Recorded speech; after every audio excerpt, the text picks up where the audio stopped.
ಎದುರಿಗೆ ನಿಂತಿರುವಂಥ ಸಂದಾಯಿ ಅಂತಾನೆ, ನಮಃಶಿವಾಯ ನಮಃಶಿವಾಯ ನಮಃಶಿವಾಯ ಅಂತ ತನ್ನ ಶಿರಚ್ಛೇದನವನ್ನು ಮಾಡಿಕೊಳ್ಳುತ್ತಾನೆ ಸಂದಾಯಿ. ತಕ್ಷಣವಾಗಿ ರಾಜಶೇಖರ, ಅಯ್ಯೋ ವಿಧಿಯಾಟವೇ, ನಾನು ಮಾಡಿರುವ ಒಂದು ತಪ್ಪಿನ ಕೆಲಸದಿಂದ ಎಷ್ಟು ಶರೀರಗಳ ಸಾವು ಸಾವು ಸಾವು, ನಾನಿರಬಾರದು, ನನ್ನಿಂದ ಇಂಥ ಕೆಲಸ ಆಗಿದೆ ಅಂದರೆ ನಾನಿಂದ ಇರಲೇಬಾರದು ಅಂತ ಅದೇ ಖಡ್ಗವನ್ನು ತೆಗೆದುಕೊಂಡು ರಾಜಶೇಖರ ತಕ್ಷಣವಾಗಿ ತನ್ನ ಶಿರಚ್ಛೇದನವನ್ನು ಮಾಡಿಕೊಳ್ಳುತ್ತಾನೆ ಆ ವೃಕ್ಷದ ಕೆಳಗೆ. ಹೋದವರು ಬಾರದೇ ಇದ್ದ ಕಾರಣ ಸಮಯ ಯಾಕೆ ಇಷ್ಟೊತ್ತಾಯ್ತು ನೋಡಬೇಕೊಂಡು ಬಾ ಅಂತ ಸೇವಕರನ್ನು ಕರೆಸಿದಾಗ ಸೇವಕ ನೋಡಿ ಹೇಳುತ್ತಾನೆ, ಮಹಾರಾಜ, ಸಂದಾಯಿಯ ಸಾವು, ರಾಜಶೇಖರರ ಇಬ್ಬರ ಸಾವಾಗಿದೆ. ವಿಧಿಯಾಟ ವಿಧಿಯಾಟ. ಪುನಃ ಸೇವಕರಿಂದ ಸಂದಾಯಿ ರಾಜಶೇಖರನ ರುಂಡ ಮುಂಡಗಳನ್ನು ತಂದಿರಿಸ್ತಾರೆ ರಾಜಾಂಗಣದೊಳಗೆ. ಶಂಕರನ ರುಂಡಮುಂಡ ಮತ್ತು ಸಂದಾಯಿಯ ರುಂಡಮುಂಡ, ಪತಿಮೋಹಿಯ ರುಂಡಮುಂಡ, ರಾಜಶೇಖರನ ರುಂಡಮುಂಡ ತಂದಿರಿಸಿದಾಗ ನೋಡಿರುವಂಥ ಆ ಶಂಕರನ ತಾಯಿ ತಿರುಕೊಳವಿನಾಚೆ ಅಂತಾಳೆ, ಅಯ್ಯೋ ಧ್ರುವಿದೆಯೇ, ನನ್ನ ಮಗನ ಸಾವಿನಿಂದ ಇನ್ನಷ್ಟು ಸಾವುಗಳ ವಿಧಿಯಾಟ, ಇದನ್ನು ಕಣ್ಣಿನಿಂದ ನೋಡಬಾರದು, ನಾನು ಯಾವತ್ತೂ ಬದುಕಿರಬಾರದು ಅಂತ ಅದೇ ಖಡ್ಗದಿಂದ ತಿರುಕೊಳವಿನಾಚಿ ಆ ರಾಜನ ಮುಂದೆಯೇ, ಸತ್ಯೇಂದ್ರ ಚೋಳನ ಮುಂದೆಯೇ ತನ್ನ ಶಿರಚ್ಛೇದನವನ್ನು ಮಾಡಿಕೊಳ್ಳುತ್ತಾಳೆ ತಿರುಕೊಳವಿನಾಚಿ. ಸತ್ಯೇಂದ್ರ ಚೋಳ ಅಂತಾನೆ, ಏನಿದು ವಿಧಿಯಾಟ, ವಿಧಿಯಾಟವೇನಿದು? ನಂತರ ಆಕೆಯ ಮರಣ. ಇದನ್ನು ನೋಡಿರುವ ಪತಿಮೋಹಿಯ ಮಂತ್ರಿಯ ಮಗನಾಗಿರುವಂಥ ಮಿತಬಚ್ಚನ ಅಂತಾನ, ಇದಕ್ಕೆಲ್ಲ ಕಾರಣ, ಮೂಲ ಕಾರಣ ನಾನೇ. ನಾನು ಓಡಿಸುತ್ತಿರುವ, ನಾನು ಹತ್ತಿರುವ ಕುದುರೆಯ ಕೊಳಗಕ್ಕೆ ಶಂಕರನ ರುಂಡ ಕತ್ತರಿಸಿದೆ. ಇದಕ್ಕೆ ಮೂಲ ಕಾರಣ ನಾನು.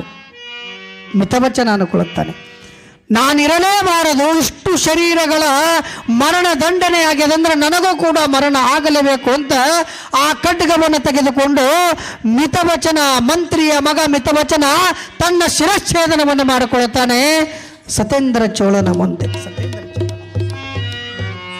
ಎಂಥ ವಿಚಿತ್ರ ನೋಡ್ರಿ. ಸತ್ಯ ಅನ್ನೋದು ಹೆಂಗದೆ, ಸತ್ಯ ಅನ್ನೋದು ಹೇಗದೆ ಅಂದರೆ ಸತ್ಯಂ ಶಿವಂ ಸುಂದರಂ ಅಂತ. ಸತ್ಯ ಶಿವನಿಗೆ ಸುಂದರ, ಸತ್ಯ ಪರಮಾತ್ಮನಿಗೆ ಸುಂದರ. ಸತ್ಯವನ್ನೇ ನುಡಿಯಬೇಕು, ಸತ್ಯಮೇವ ಜಯತೆ ಅಂತ ಹೇಳುತ್ತಾರೆ. ಸತ್ಯಮೇವ ಜಯತೆ.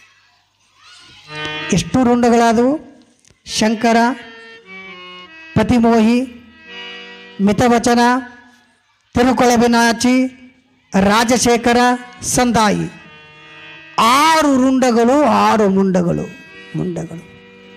ಅವು ಏನು ಹೇಳುತ್ತಿದ್ದವು ಅಂದರೆ ಅಲ್ಲಿ 6 ರುಂಡಗಳು, ಅವುಗಳಿಂದ ಏನು ಉತ್ಪತ್ತಿ ಆಗ್ತಿತ್ತಂದ್ರೆ ಓಂ ನಮಃ ಶಿವಾಯ, ಓಂ ನಮಃ ಶಿವಾಯ, ಓಂ ನಮಃ ಶಿವಾಯ, ಓಂ ನಮಃ ಶಿವಾಯ. ಸತ್ಯೇಂದ್ರ ಚೋಳ ಇದನ್ನು ನೋಡಿ ನಾನು ಧನ್ಯ, ನಾನು ಮುಕ್ತಿ ಆಗಬೇಕು ಅಂದ್ರೆ ಸತ್ಯೇಂದ್ರ ಚೋಳ ಅದೇ ಖಡ್ಗದಿಂದ ತನ್ನ ಶಿರಚ್ಛೇದನವನ್ನು ಮಾಡಿಕೊಂಡು ಬಿಡ್ತಾನೆ. ಕೊನೆಯದಾಗಿರುವಾಗ ಸತ್ಯೇಂದ್ರ ಚೋಳನ ಶಿರಚ್ಛೇದನ ಆಯಿತು. ಅಲ್ಲಿ 7 ರುಂಡಗಳು, ಅಲ್ಲಿ 7 ಮುಂಡಗಳನ್ನು ಶರೀರಕ್ಕೆ ರುಂಡವನ್ನು ಜೋಡಿಸ್ತಾರೆ ಅಲ್ಲಿರುವಂಥವು. ಶಂಕರನ ಮುಂಡಕ್ಕೆ ಶಂಕರನ ರುಂಡ, ತಿರುಕೊಳವಿನಾಚೆಯ ರುಂಡಕ್ಕೆ ಮುಂಡವನ್ನು ಜೋಡಣೆ ಮಾಡುತ್ತಾರೆ.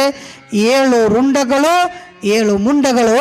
ಅವುಗಳನ್ನು ಜೋಡಿಸಿದ ಕ್ಷಣ ಅಲ್ಲಿರುವಂಥ ರಾಜ ಮಂತ್ರಿಯ ಪತ್ನಿಯರು ಇನ್ನು ಮುಂದೆ ನಾವಿರಬಾರದು, ಎನ್ನ ಪತಿದೇವ ಹೋದ ಬಳಿಕ ವಿಧಿಯಾಟದ ಹಿನ್ನೆಲೆಗೆ ನಾವು ತಲೆಬಾಗಲೇಬೇಕು, ಇಲ್ಲಿ ನಾವಿರಬಾರದು ಅಂತ ಇನ್ನೇನು ಆ ರಾಜ ಮಂತ್ರಿಯ ಪತ್ನಿಯರು ತಮ್ಮ ಶಿರಚ್ಛೇದನವನ್ನು ಮಾಡಿಕೊಳ್ಳಬೇಕನ್ನೋದ್ರ ಒಳಗಾಗಿ ಕೈಲಾಸದೊಳಗಿರುವಂತಹ ಪರಮೇಶ್ವರನ ಸತಿಯಾದ ಪಾರ್ವತಿ ಅಂತಾಳೆ, ಮಹಾಶಿವನೇ ಪರಮಾತ್ಮ ಎನ್ನೊಡೆಯ, ಇದನ್ನು ನನ್ನ ಕಣ್ಣಾಲೆ ನೋಡಲಾರೆ, ಶಿವ ಹೋಗು ಆ ರಾಜಮನೆತನಕ್ಕೆ ಹೋಗಿ ಪ್ರತ್ಯಕ್ಷನಾಗಿ ಅವರನ್ನು ಬದುಕಿಸು. ನಿನ್ನ ಪಂಚಮುಖದಿಂದ ಉತ್ಪತ್ತಿಯಾಗಿರುವ ನಮಃಶಿವಾಯ, ಪಂಚಮುಖದಿಂದ ಉತ್ಪತ್ತಿಯಾಗಿರುವ ನಮಃಶಿವಾಯ ಮಹಾಮಂತ್ರದಿಂದ ಅವರು ಅದನ್ನು ಪ್ರಾಣಕ್ಕಿಂತಲೂ ಹೆಚ್ಚಾಗಿ ನಮಿಸಿ ಧ್ಯಾನ ಮಾಡಿ ಪೂಜಿಸಿ ಆರಾಧನೆ ಮಾಡಿ ಕೊನೆಗೆ ಅದಕ್ಕಾಗಿಯೇ ತಮ್ಮ ತಲೆಗಳನ್ನು ಉರುಳಿಸಿದ್ದಾರೆ. ಅವರನ್ನು ಬದುಕಿಸು ಪರಮಾತ್ಮ ಅಂತ ಕೇಳಿಕೊಂಡಾಗ ಪಾರ್ವತಿಯ ಮಾತಿಗೆ ಬೆಲೆ ಕೊಟ್ಟ ಪರಮಾತ್ಮ ಇನ್ನೇನು ಅವರ ಶಿರಚ್ಛೇದನ ಆಗಬೇಕಾಗಿತ್ತು. ಆ ಧರ್ಮವತಿ ನಗರದ ಸತ್ಯೇಂದ್ರ ಚೋಳನ ಅರಮನೆಯ ರಾಜಾಂಗಣದ ಪ್ರಾಂಗಣದೊಳಗೆ ಪರಮಾತ್ಮ ಪ್ರತ್ಯಕ್ಷನಾಗುತ್ತಾನೆ. ಸಾಂಬಜಯ ನಮಃ ಪಾರ್ವತೇ. ಪ್ರತ್ಯಕ್ಷನಾದ ಬಳಿಕ ಅಮೃತವತಿ ಪರಮೇಶ್ವರನ ಆಗಮನವನ್ನು ಕಂಡು ನಾನು ಧನ್ಯ, ನಾನು ಧನ್ಯ, ನಾನು ಧನ್ಯ. ನಿಮ್ಮ ನಿಜವಾದ ಶಿವಭಕ್ತಿಗೆ ಒಪ್ಪಿದ್ದೇವೆ. ನಿಮ್ಮ ನಿಜವಾದ ನಮಃಶಿವಾಯ ಮಂತ್ರದ ಮಹತ್ವಕ್ಕೆ ತಲೆವಾಗಿದ್ದನ್ನು ನಾನು ಕಂಡು ಈ ಭೂಮಿಗೆ ಭೂಲೋಕಕ್ಕೆ ರಾಜಮನೆತನಕ್ಕೆ ಪ್ರತ್ಯಕ್ಷ ಆಗೋಣವಾಯಿತು. ತಕ್ಷಣವಾಗಿ 7 ರುಂಡಗಳು 7 ಮುಂಡಗಳನ್ನು ನೋಡಿರುವಂಥ ಪರಮೇಶ್ವರ ಪರಮಾತ್ಮ ಏಕಕಾಲದಲ್ಲಿ ತನ್ನ ವರಹಸ್ತದಿಂದ ಅವುಗಳಿಗೆ ಆಶೀರ್ವಾದವನ್ನು ಮಾಡ್ತಾನೆ. ಅಲ್ಲಿ 7 ರುಂಡಗಳು 7 ಮುಂಡಗಳು ಜೋಡಿದ ತಕ್ಷಣ ಪರಮಾತ್ಮನ ಆಶೀರ್ವಾದದ ಪುಣ್ಯದ ಫಲದಿಂದ 7 ಮಹಾತ್ಮರ ರೂಪವಾಗಿರುವಂಥ ಸಪ್ತ ಋಷಿಗಳ ರೂಪವಾದ ತಿರುಕೊಳವಿನಾಚಿ, ಶಂಕರ, ಸಂದಾಯಿ, ಪತಿಮೋಹಿ, ಮಿತವಚನ, ಸತ್ಯೇಂದ್ರ ಚೋಳ, ರಾಜಶೇಖರ ಎಲ್ಲರೂ ಕೂಡ ತಮ್ಮ ನಿಜವಾದ ಪುನರ್ಜನ್ಮವನ್ನು ಪಡ್ಕೊಳ್ತಾರೆ ಆ ರಾಜಮನೆತನದೊಳಗೆ.